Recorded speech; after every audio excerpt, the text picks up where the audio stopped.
Azerbaijan Armenia जंग में एक अलग ही मोड़ आ गया है। कल तक धमकाने वाला अजरबैजान अचानक से घुटनों पे क्यों आ गया है, जानेंगे। और अमेरिका, फ्रांस, भारत, क्या इन तीनों के वजह से ये सब कुछ हुआ है? तो वहीं दूसरी तरफ सबसे बड़ी खबर, पाकिस्तान भारत के बॉर्डर पर भारत क्या कर रहा है, वो भी इतना बड़ा जिसमें एक सिंगापुर समा जाए। जियोपॉलिटिक्स में बहुत कुछ चल रहा है, आइए जानते हैं इन खबरों को विस्तार से। आपको बता दें, हाल फिलहाल में अजरबैजान ने धमकी दिया था फ्रांस को भी और भारत को भी। दोनों को कहा था कि आप दोनों यहाँ पर युद्ध को भड़का रहे हैं। अब क्यों कहा था? कहा इसलिए गया था क्योंकि भारत तो हथियार दे रहा था सो दे रहा था। अब फ्रांस ने भी हथियार देना शुरू कर दिया और हथियार देने का सिलसिला रुका नहीं। आपको बता दें,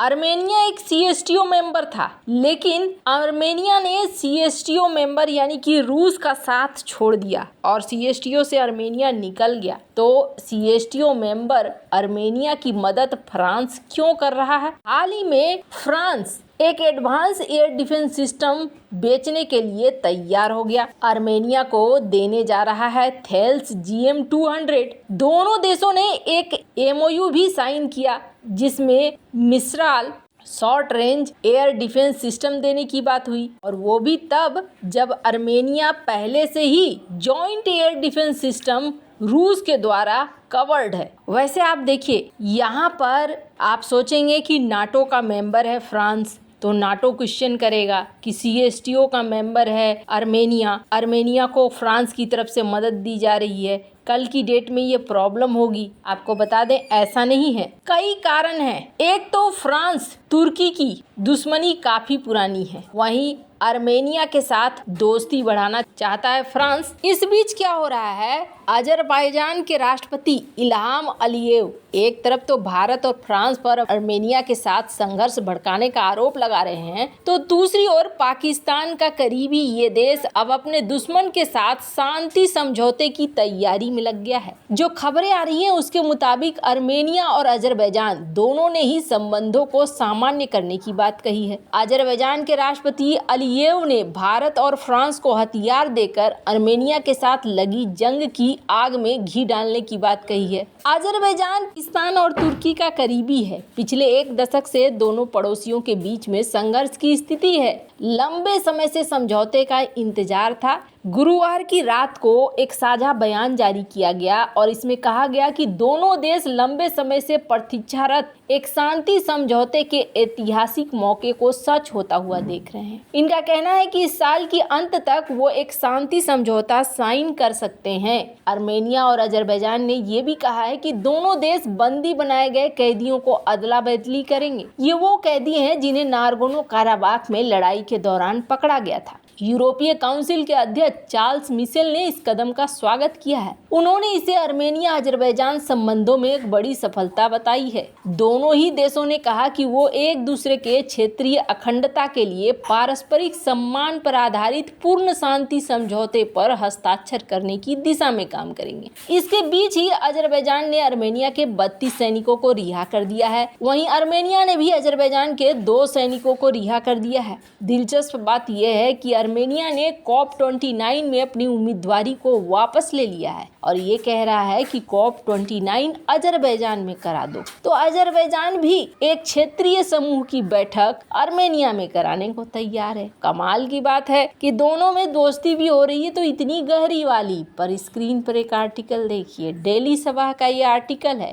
अजरबैजान ने अमेरिका को कहा है कि देखो, जो नई रियलिटीज हैं उनको देखते हुए ही यहाँ पर पीस की बात करना, इस डील की बात करना। अब इससे आपको क्या समझ में आया? यही समझ में आया कि यहाँ नाटो और अमेरिका की एंट्री हो गई है और अजरबैजान इस मामले में और ज़्यादा आगे नहीं बढ़ना चाहता है। कहीं ना कहीं अब इसे हल कर लेना चाहता है यहीं पर, क्योंकि हाल ही में assistant secretary of state James O'Brien ये पहुंचे हुए हैं बाकू ताकि दोनों के बीच शांति समझौता कराया जा सके। मतलब यहाँ पर अमेरिका, फ्रांस, भारत तीनों की एंट्री की वजह से यहाँ लग रहा है जैसे अजरबैजान ने घुटने टेके हैं। खैर जो भी हो, अगर शांति स्थापित हो जाती है तो इससे अच्छा कुछ नहीं है। वैसे एक और बड़ी खबर और बड़ी धमाकेदार खबर निकल कर सामने आई है। भारत और पाकिस्तान के बीच एक बड़ा इलाका है जिस इलाके को कहा जाता है सॉल्ट मरुभूमि, सॉल्ट डिजर्ट, और ये इलाका करीब 7500 किलोमीटर स्क्वायर का है। दुनिया का सबसे बड़ा सॉल्ट डिजर्ट माना जाता है। ये होता क्या है तो आपको बता दें, ये वो इलाके होते हैं जहां सॉल्ट मिनरल अधिकता पाई जाती है। और सबसे बड़ी बात क्या होती है, ये जो सॉल्ट फ्लैट्स होते हैं इनका टेम्परेचर गर्मी के दिनों में बहुत ज़्यादा हो जाता है और ठंड के दिनों में उतना ही ठंडा हो जाता है। भारत का ये लंबा चौड़ा ये इलाका मिलाता है पाकिस्तान से अपना बॉर्डर। और आपको बता दें, यहाँ पर अब भारत दुनिया की सबसे बड़ी चीज करने को तैयार दिख रहा है। साल्ट डिजर्ट जो कि पाकिस्तान से लगता हुआ है, भारत एनर्जी के लिए रिन्यूएबल एनर्जी प्रोजेक्ट शुरू कर रहा है। और कितने बड़े साइज का आपको बता दें, इसकी साइज है करीब सिंगापुर जितनी। और माना जा रहा है कि दुनिया का सबसे बड़ा रिन्यूएबल एनर्जी का ये प्रोजेक्ट है जो 3 साल के अंदर कंप्लीट हो जाएगा।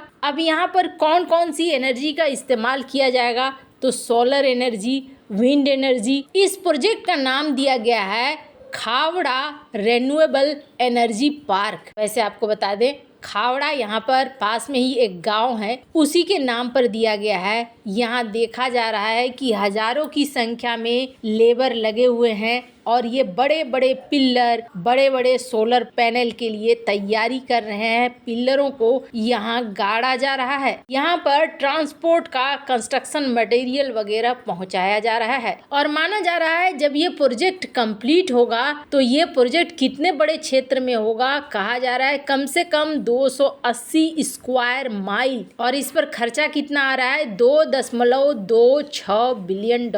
भारत धीरे धीरे ही सही लेकिन कोयला, तेल और नेचुरल गैस के झंझट से अब बाहर निकलता हुआ दिख रहा है। स्क्रीन पर जो आप तस्वीरें देख रहे हैं, ये तस्वीरें उसी प्रोजेक्ट को लेकर है। वैसे आपको बता दें, दुनिया का ये सबसे बड़ा पार्क बनने वाला है और इसको लेकर बहुत तेजी से काम चल रहा है। और काम 4000 वर्कर कर रहे हैं, 500 इंजीनियर इसमें लगे हुए हैं। एक बार ये कंप्लीट हो गया तो इस प्रोजेक्ट के जरिए 30 गीगावाट का रिन्यूएबल एनर्जी हर साल मिलने वाला है भारत को। भारत ने एम किया है कि 500 गीगावाट के क्लीन एनर्जी के स्रोत इंस्टॉल किए जाएंगे 2070 तक में। वैसे आपको जानकर ये अच्छा लगेगा कि ये प्रोजेक्ट कौन कर रहा है, अदानी ग्रुप कर रहा है। वैसे इन सब मामले में आपकी क्या राय है, कमेंट कर जरूर बताएं। जल्द मिलते हैं अगले वीडियो में नई खबर के साथ।